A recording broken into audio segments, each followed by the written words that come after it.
In this video, we are going to learn about how can we start a new part in SolidWorks.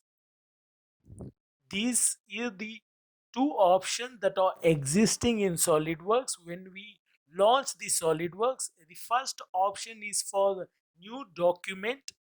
If we select that option means these are the three interface that are available in SolidWorks, and the first option is for to create a 3D model as a part, and the second option is for the assembly. If you want to create an assembly means we can use this option, and the third option is for the drawing or drafting.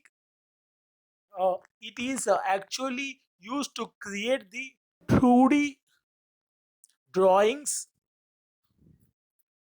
and these are the additional options. If you want to,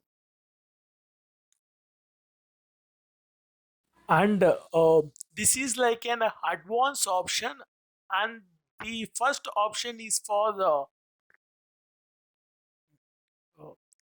templates in your organization.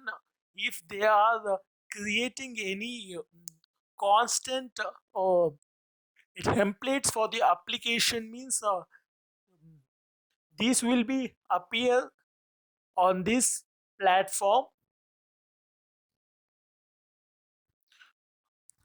and the other option is like a tutorial option.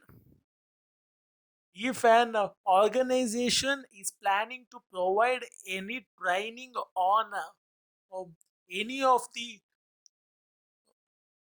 module means this option will be appeared at this platform, and these are the appearance options which we can adjust as per your convenient. These are the options that are available in SolidWorks, and for creating a new part, initially we have to select part module, and then we have to select OK, and this is the part interface that are available in SolidWorks.